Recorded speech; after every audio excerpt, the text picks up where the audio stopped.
From Ouagadougou, the heart of Burkina Faso, Captain Ibrahim Traoré has spoken loudly and clearly. His message? The African Union must step in. The case? The continued detention of Nnamdi Kanu, even after a Nigerian court discharged and acquitted him. Let's break this down. Don't forget to subscribe to this channel for more breaking news and interesting stories. In the bustling capital of Burkina Faso, Ouagadougou, a strong and powerful voice rose to speak for justice. That voice was none other than Captain Ibrahim Traoré, the young leader who has become a symbol of boldness and fearlessness in Africa today. His words, calm but firm, were directed straight to the African Union, and his message was clear: the detention of Nnamdi Kanu, the leader of the Indigenous People of Biafra, must no longer be ignored. Traoré did not speak in riddles or hide behind political games. He spoke plainly, in words that every African could understand. He said no African should ever be treated as if they are not human. He reminded everyone that dignity is not a gift that leaders give, it is a right that belongs to every person. And when that dignity is denied, when a court of law has ruled but its decision is not respected, then something is deeply wrong. The setting was symbolic. Ouagadougou is not just the capital of Burkina Faso, it has become, under Traoré's leadership, a new ground for Africa's fight for self-respect. From there, he sent his message across the continent: the African Union must rise and act.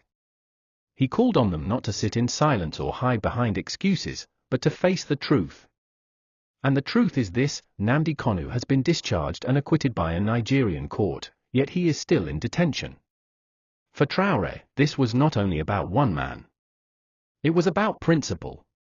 It was about Africa showing the world that justice matters here. He asked, what is the purpose of having courts, if their decisions can be ignored? What is the meaning of human rights, if leaders can turn away and act as though some people do not deserve them? He pressed the African Union with these questions, not as a favor to Nnamdi Kanu, but as a duty to every African who values fairness. The audience listening knew exactly what he meant. Across the continent, many people have seen how powerful voices are silenced, how citizens are detained without end, how the rule of law is sometimes cast aside. By choosing to speak up from Burkina Faso, Traoré was not just defending one man's case, he was exposing a wider problem.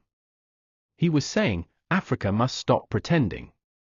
Africa must stop allowing injustice to hide in plain sight. His words carried a special weight because they came at a time when many young Africans are watching closely. They want leaders who stand up boldly. They want leaders who refuse to bow down to pressure, leaders who protect the people rather than oppress them. Ibrahim Traoré, in calling for the African Union to investigate Nnamdi Kanu's detention, showed himself to be that kind of leader. He was not afraid to speak directly about another country's internal matter, because in his eyes, injustice anywhere in Africa is a wound to the whole continent. Again and again, he returned to one simple truth: no African should be treated like less than a human being. He repeated this because it is a truth that cannot be denied. It is a truth that cuts through politics, ethnicity, religion, and borders. For him, the issue is not whether one agrees with Nnamdi Kanu's politics. The issue is whether Africa can afford to ignore its own courts, its own laws, and the humanity of its own people. Traoré's tone was not just one of anger, it was also one of hope. He believed that the African Union still has the power to act, to correct what has gone wrong, to show the world that Africa does not treat its people as disposable. His call was a challenge, but also an invitation to African leaders to prove that their institutions mean something, that they are not just decorations for international speeches. Those listening could feel the seriousness in his voice. He spoke not for applause, but for action. He did not stand there to gain attention for himself, but to bring attention to an injustice that has dragged on for too long. He understood that many across the continent are watching this case, and many are silently asking, if it can happen to Nnamdi Kanu, who else could it happen to tomorrow?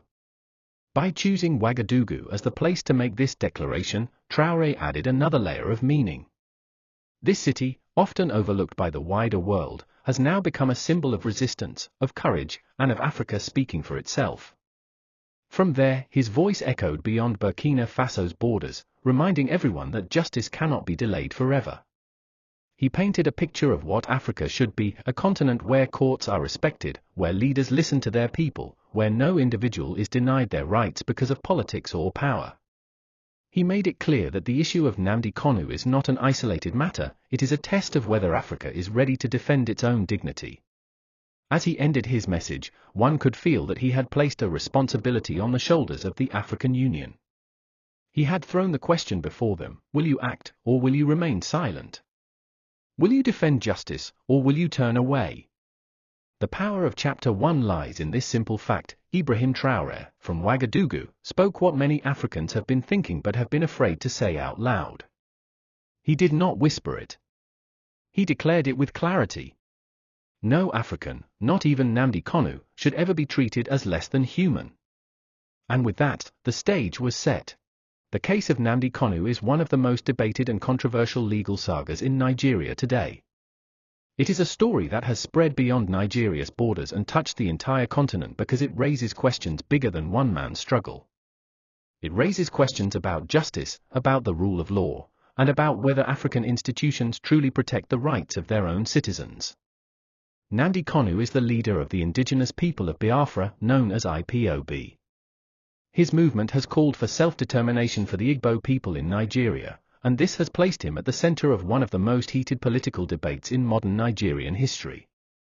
Over the years, Kanu has been arrested, charged, and detained. But the most striking part of his story is not about his political stance. It is about what the courts have said, and what the government has done in response. A Nigerian court, not one, but several legal rulings, has discharged and acquitted him. In plain terms, this means the courts have said he should not be held. The judges have spoken. The law has been clear. Yet, despite those judgments, Nnamdi Kanu remains in detention. This is where the case takes on a different weight. It is no longer only about the politics of IPOB or the question of Biafra. It has become a question about the strength of Nigeria's legal system, and by extension, the strength of justice in Africa. If a man can be acquitted by a court of law and still remain in custody, what does that say about respect for the law? What does that say about democracy, about human rights, and about the promises that leaders make to their people?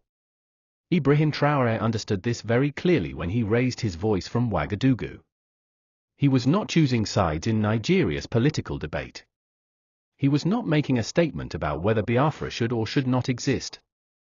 Instead, he was pointing at the heart of the matter: if a man has been cleared by the courts, why is he still behind bars?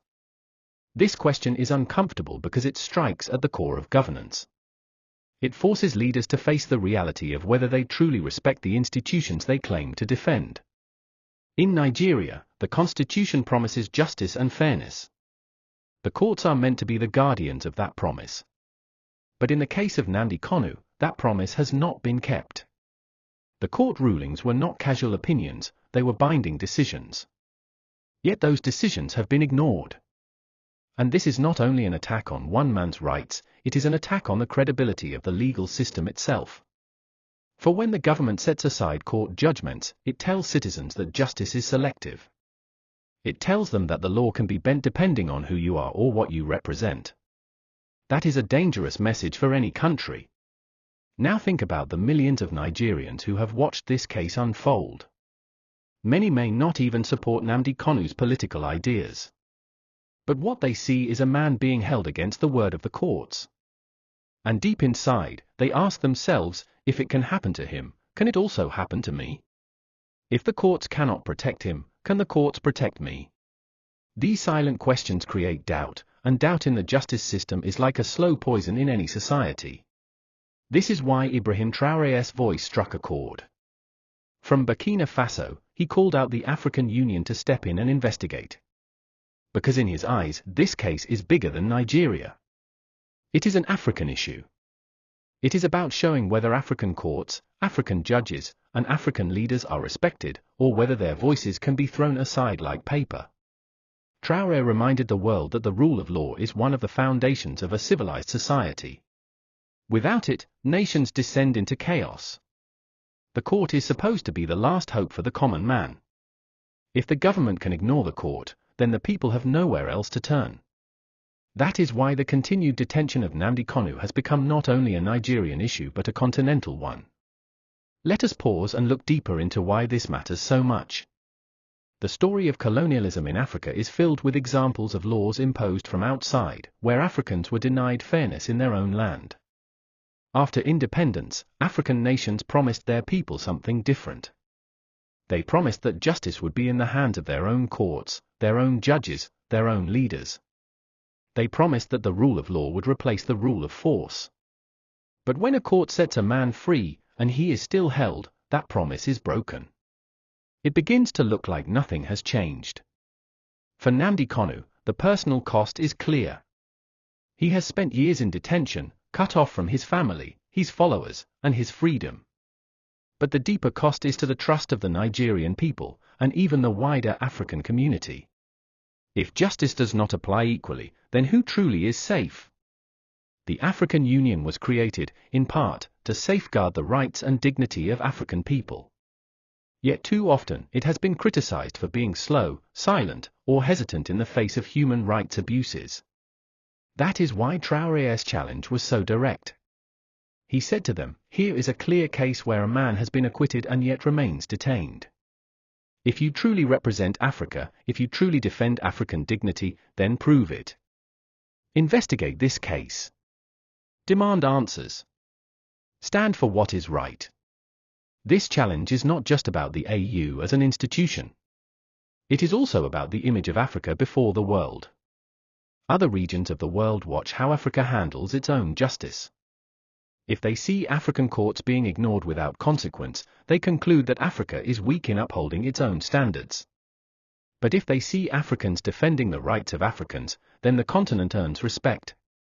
Traoré also made it clear that justice is not about liking or disliking someone's politics. You don't have to agree with Nnamdi Kanu to agree that he deserves justice.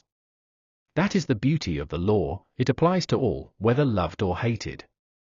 If it applies only to those we like, then it is not law at all, it is favoritism.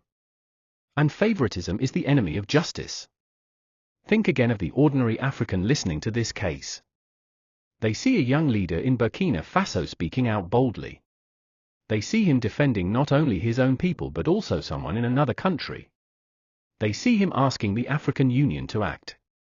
And they begin to believe that maybe, just maybe, a new kind of leadership is possible in Africa.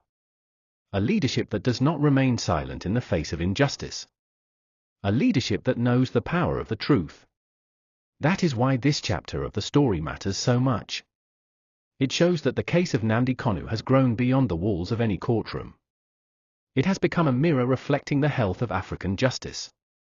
It has become a question that demands an answer. Do our courts matter, or do they not? Do our leaders respect the law, or do they not? In the end, Chapter 2 leaves us with a deep realization. Nnamdi Kanu's continued detention is not only about him. It is about the meaning of justice in Africa.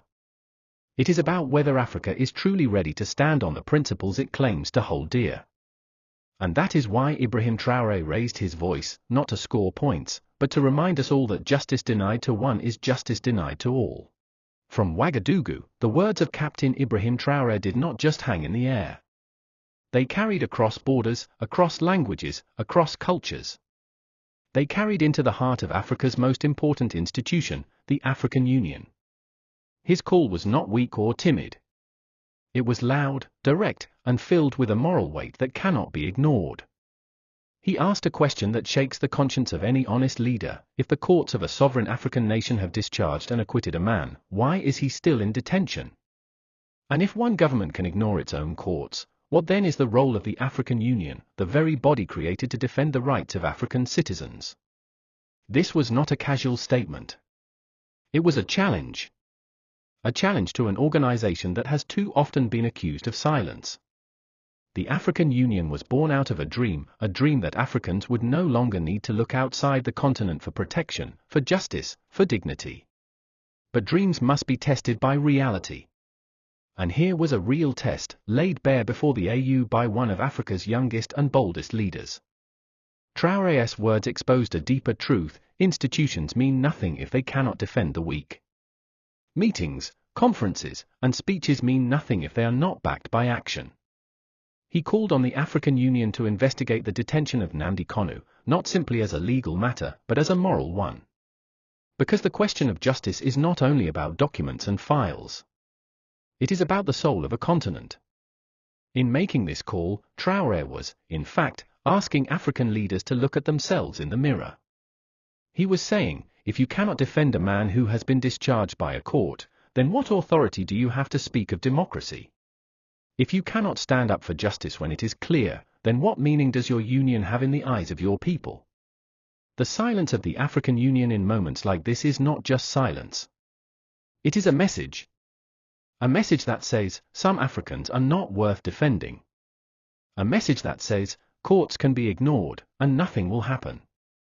A message that weakens the trust of ordinary people who look up and hope that someone, somewhere, will hear their cry. But Traoré's words were different. They did not whisper, they thundered. He reminded the AU that it was created not just to unite governments, but to protect the dignity of Africans. He reminded them that the value of their union is measured not in the size of their buildings in Addis Ababa, but in the courage of their actions when justice is under attack. The detention of Nnamdi Kanu has become more than a Nigerian affair. It has become a symbol. A symbol of what can go wrong when power is placed above the law. A symbol of how quickly rights can be denied if leaders do not respect their own courts. And a symbol of how institutions lose their meaning when they remain quiet in the face of injustice. This is why Traoré's call was so important. He did not wait for permission to speak. He did not hide behind diplomatic language. He said plainly, no African should be treated as if he is not a human being. In those words, he captured the essence of why this case matters. The African Union cannot afford to ignore this. Because every time they remain silent, they lose credibility. Every time they turn away, they tell the young people of Africa that justice is not for them. And every time they refuse to act, they show the world that Africa is still not ready to stand for itself. Traoré's call also carried a warning. He reminded the AU, and by extension all African governments, that injustice does not remain confined to one person. Injustice spreads. It creates anger, it breeds mistrust, and it weakens nations from within. By refusing to release Nnamdi Kanu despite court rulings, Nigeria has set a dangerous precedent. If unchecked, it tells other governments that they too can ignore their courts. And if courts lose their power, then the people lose their shield. The African Union was asked to act, not only to defend one man, but to defend the idea that Africa respects its own systems. For too long, Africans have looked to the West to validate their rights. Traoré was saying, enough. Africa must defend Africa. If the AU cannot do this, then why does it exist? In his speech, he spoke with conviction that went beyond politics. He was not appealing to international donors or trying to please foreign powers. He was speaking directly to Africans, in language they could understand, with an urgency they could feel. And that is what made his call powerful. It was not a diplomatic statement drafted by advisors. It was a cry from the heart of a leader who believed Africa can be better. Those listening across the continent understood what he meant. They understood that the call for the AU to investigate was also a call for Africa to wake up. For too long, leaders have signed documents promising human rights, but those promises have not been kept. For too long, the AU has held meetings, but ordinary Africans have seen no results. Traoré was saying, let us begin here. Let us prove that we are serious.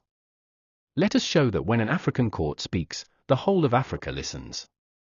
The detention of Nnamdi Kanu, despite being discharged, has dragged on for months and years. Each passing day without action is another day that justice is mocked. Each day sends a message that the voice of the courts means little. And so, when Traoré called for investigation, he was asking for more than a report. He was asking for accountability. He was asking for courage. He was asking for Africa to prove that it is not just a name, but a force. It is true that the African Union has faced many challenges. It is true that its influence has sometimes been questioned. But this case, this moment, offered a chance for redemption. By acting, the AU could prove that it stands for real justice.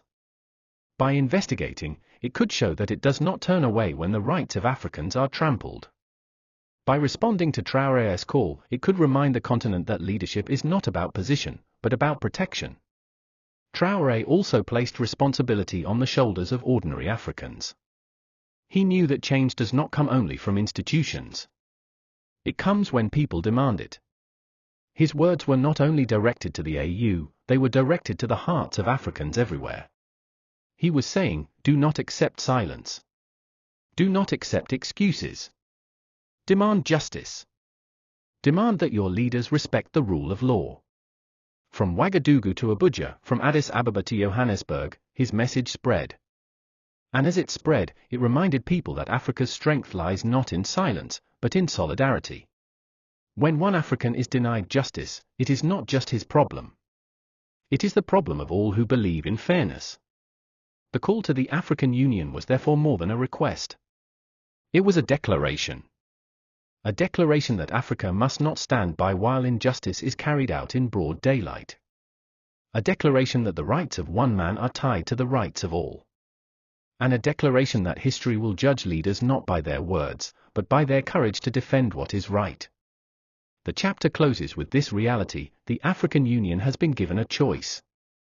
To act, or to remain silent. To defend justice, or to betray it.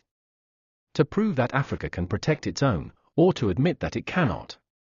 The choice is clear, but the weight of that choice will echo for years.